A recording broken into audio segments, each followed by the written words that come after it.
Yo, yo, yo, yo, yo, yo, yo, yo, yo, what it do? What it be, y'all? It's your boy, Agent A-N-T, repping the Spell Block Agency. Coming to y'all with a little Call of Duty commentary today. And, yeah, let's get it. So, I've talked a little bit in the past about my parents' divorce. And today I'm going to kind of go more in depth.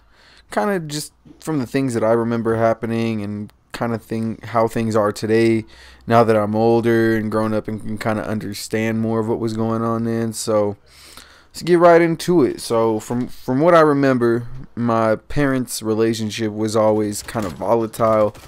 Like when things were good, they were real cool. Like I remember everyone would come over to our spot and watch football games and do barbecues and all that. And I always remember being on the move though, like we was always moving from like apartments to houses or like back to an apartment or townhome and stuff like that. And we was really never like at the house. We was either like, I remember going to church. I told y'all I was raised Jehovah's Witness, so like we went to church like 3 days a week sometimes, which Jesus Christ, man, I don't even know how I did that.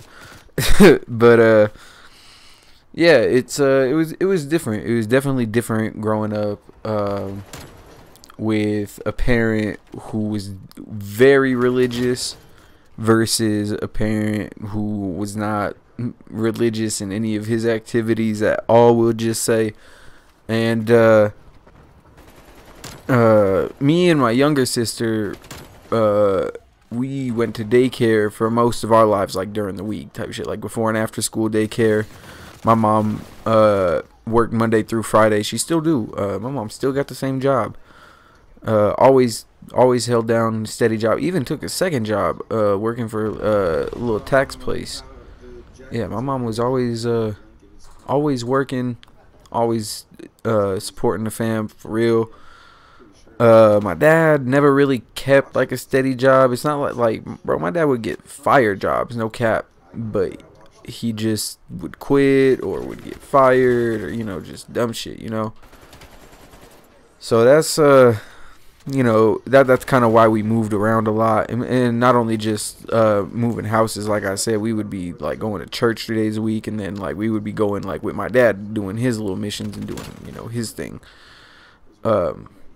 So it was different in that aspect, because when you don't have two parents kind of doing the same religion, I don't know if anybody's kind of dealt with that, but it's definitely it's kind of strange. And on top of being like biracial, pretty much, like I'm half white and half Mexican, which I don't know how it is for others, but kind of like me growing up, I wasn't like Mexican enough to hang out with like the Mexican kids or like Latino enough, because like I don't speak Spanish. And but I also wasn't Caucasian enough to kick it with like the white kids. Like I didn't have a two-parent household and wasn't quote unquote privileged, I guess, in that aspect. So I mean,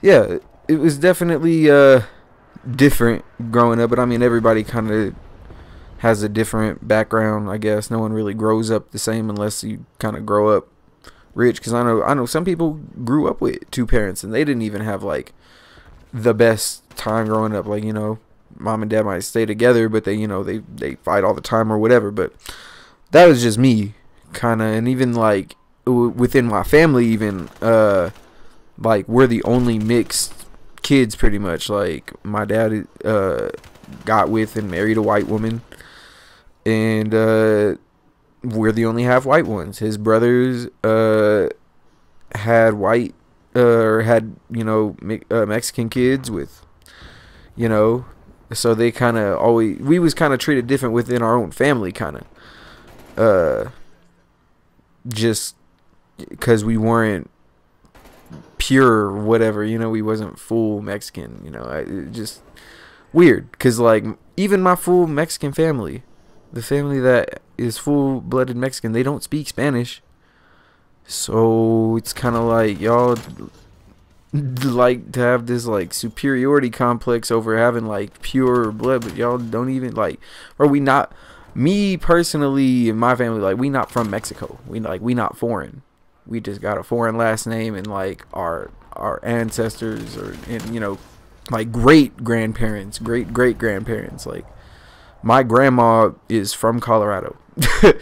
Like I'm third generation Colorado pretty much. So I mean, it doesn't, you know, it doesn't, just to be ostracized in your own family like that is kind of weird, kind of bogus, but you know, it's whatever. That's how we grew up. And like I said, me and my younger sister went to like daycares and shit growing up, and before and after school programs pretty much till we was like 9, like pretty much 8, 9 type shit. So we're really close, or we grew up together pretty much. And me and my older sister, we're cool, but you know, she's like almost 10 years older than me. She got her own family and shit. So we cool, but it's not like, you know, we didn't grow up together like that. But we all got the same mom. We all grew up in the same house, but you know, she was off doing her like teenager shit, preteen shit, and I was like 5. You know, in daycare. So yeah, just different dynamics and shit, but we all still cool. Like, we're all older and shit. I mean, I see my sisters every day. I talk to them every day pretty much. So it's cool. It's not like we grew up separate or anything like that. All got the same dad. Especially coming from our background, that's pretty rare. But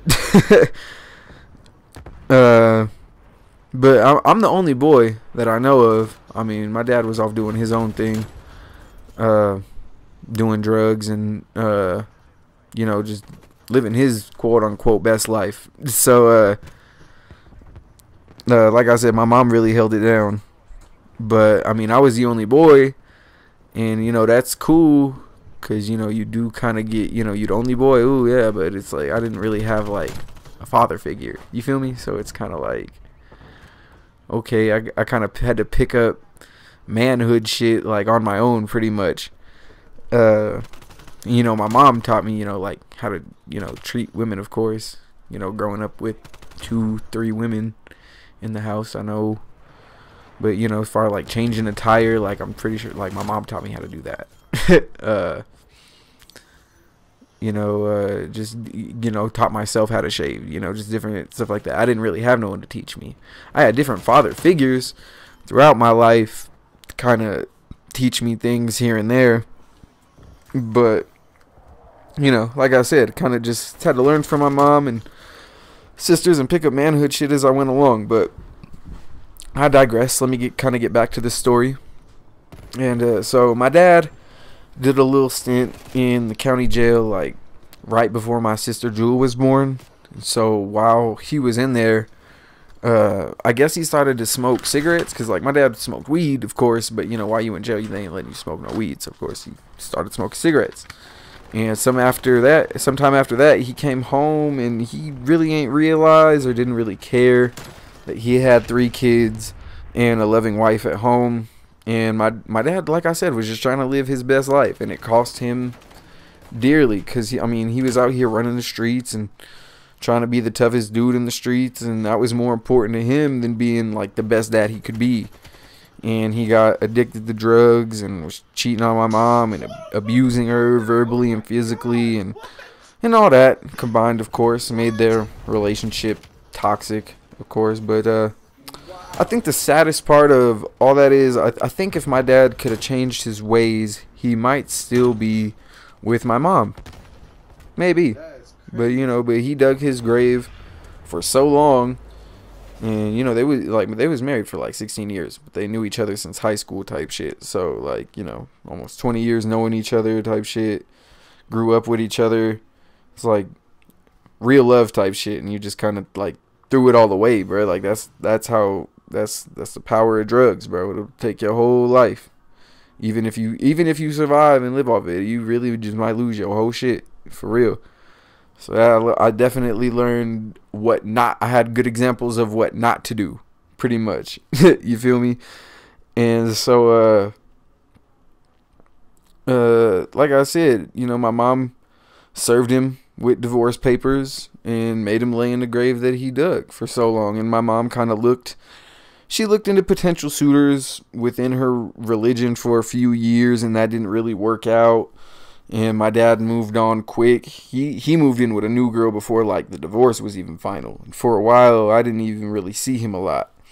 And that's not on my mom at all, because like my mom was never the type to keep me or my sisters from seeing my dad, like, at all. Like, in fact, my dad really didn't fight for custody at all.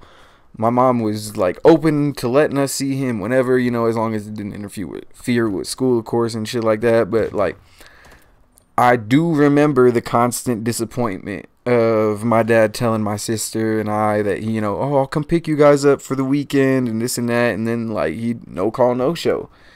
And when we did actually like get to hang out with him, it was never like us and Pops. It was Pops and his friends, or Pops and his girlfriend, or like a get together, with everybody. Like there was rarely any time that I could think of when we were younger, not if at all, that we got any like one-on-one time with my dad. But I mean, I can't really blame my dad 100%. Like, because as he was growing up, all he saw was his dad abuse and mistreat his family. And now that's not an excuse to continue the cycle, so some of it is on him. But he didn't know what a functioning family was or looked like. So he kind of just went by what he saw and what he was taught. And me being raised by my mom and sisters, I understand that what he was doing and what he did was wrong. So really, I was raised right. I just didn't really have that father figure to tell me, hey, like, this is how you do man shit. Like I said, like, shave, change a tire, teach me about cars and all that. Like, I learned that stuff kind of on my own. I still really don't know about, like tools and shit, like ratchet sets and none of that. Like, I don't know none of that shit. Like, you teach me how to do a job, I'll do that shit, though. You feel me? Like, I'm not dumb. I just, wasn't taught. You feel me? So, but yeah, my mom and her friends helped pretty much with the rest. And I mean, there were some other guys I met like throughout life. Like when I went to church, studied with a dude in his 30s and his son. And he kind of put me on to how like to tie a tie and how to like dress for church. And like my babysitter's son was in his 20s. Like I said, it was at some lady's house. Like, yeah, we went to before and after school daycare, but like sometimes it was like, like at a little daycare center. One of my mom's friends, she ran a little, or like she met her because she did daycare, when she was pregnant with us. So they hit it off and was cool. And, she was our daycare lady, type shit.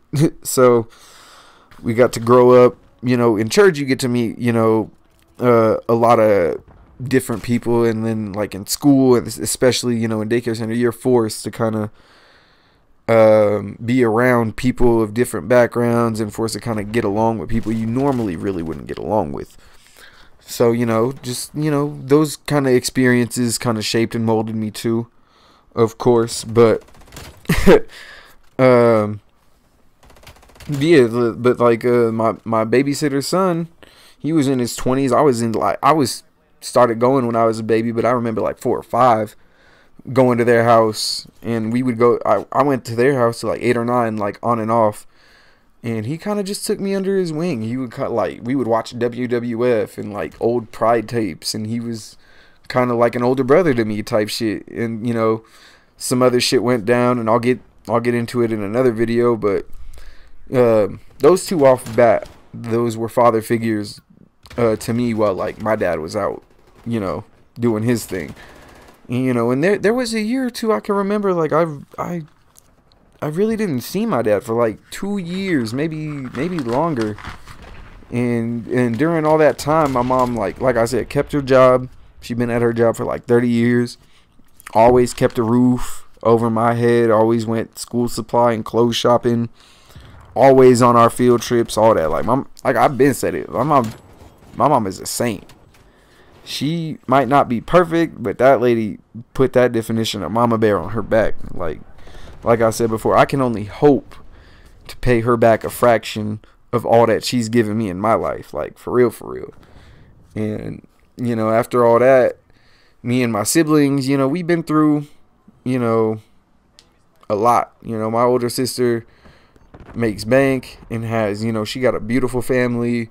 My younger sister got a degree and, you know, just got what appears to be her dream job at this little property management loan place, you know. And I got hot content dropping, big shit popping, y'all know. So we all turned out, you know, pretty all right if you ask me. Maybe a little chemically imbalanced here and there, but you know, who isn't, right? But like I said, the saddest part in all this for real though is the fact that my dad would have cleaned up his act sooner. He still might be with my mom. And like my mom acts like she can't stand my dad, and you know, but I feel like she can't stand everything that he's done, sorry, which is fair. You know, my dad has had these episodes of lucidness where he's told me several times that he'll wake up every day and he knows that he fucked his own life up, you know, and he got to deal with that every day. And he got to deal with the fact that he wasn't in our lives, or, you know, could have had a better life, but he chose not to, you know. And it's a somber truth. And I personally can't imagine, you know, that feeling of having like a loving family and losing it and then having to watch it grow from like the sidelines, you know. But I can say that since my nieces have been born, my dad has been in our lives more. You know, we get one, he'll stop by himself, come kick it with us, you know, drink a beer or something.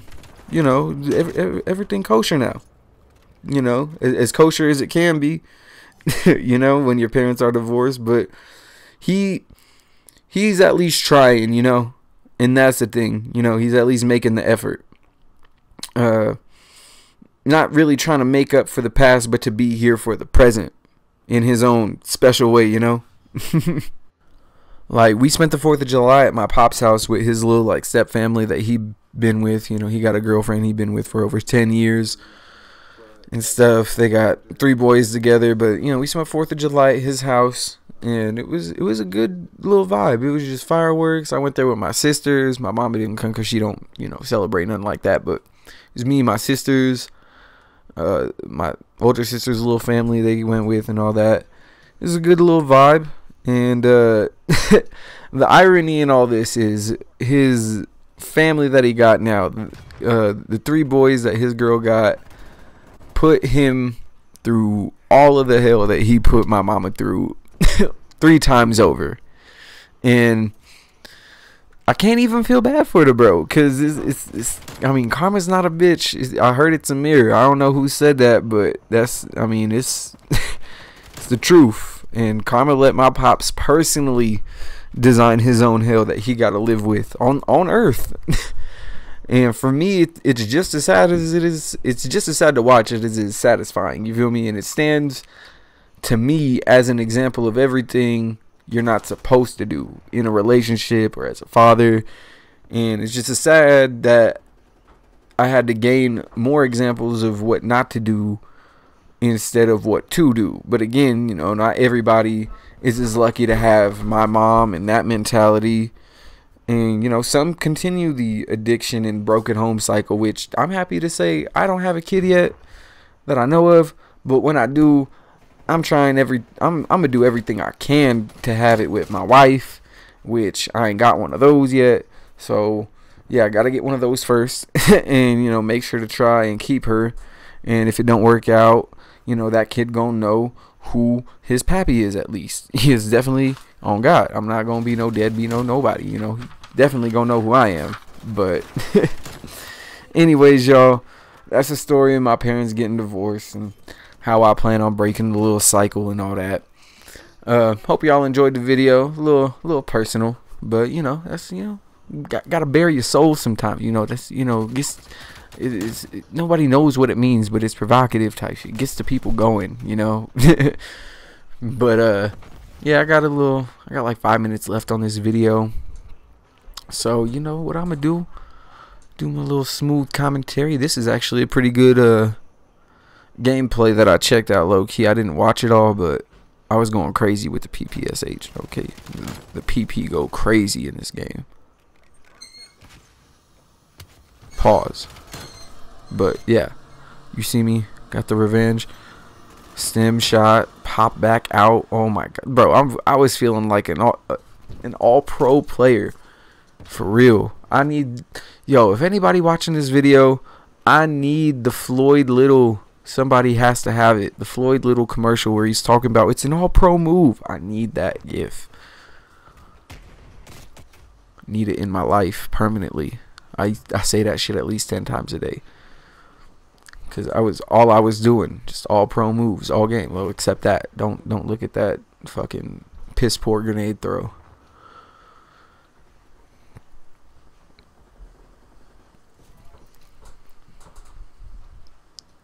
Here we go. Drop.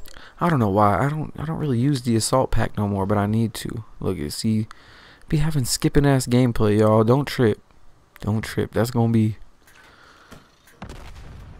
over soon. I'm gonna have a capture card and all kinds of shit real soon, y'all. Don't even trip. Do not even trip, gang. And we got this podcast going, bruh. This podcast, bruh. And I've been hitting bets, bruh. Bruh. Your boy been on fire with the bet game. Let me just tell you what. But I won money off the home run derby. I won money off the MLB All-Star game. I don't even watch baseball. I put that on God. I don't even watch baseball. Won money on both. Shout out Pete Alonso. Yo, odds was crazy. I got like almost $100 off a little 20 spot bet. Not a little 20 spot. I think it was like 5, no cap. Spent 5 and got like 90 back. No cap. Maybe 10. Maybe I'm capping. But for sure at least 5. But yeah, got money off of that. Bro, since the Dustin Poirier fight in the Tai Tuivasa and the Sugar Sean, I won a little 3-leg parlay on them. Won like 150 off 20. Going crazy, bro. I mean, I lost in golf today. I'm not gonna cap. I bet on some motherfuckers I ain't never heard of because I don't watch golf. But I was on. It was a heat check. You know how NBA players just be jacking up random threes, you know, seeing if they still on fire, still got heat. That's what it was. It was a heat check. But definitely dropped the ball on that. I'm praying for these Suns to just pull out this series. Because if the Suns pull out the series, I don't care if it's in 6. I don't care if it's in 7. If they could just pull out the series, bruh, I need them. That's all I'm hoping on right now.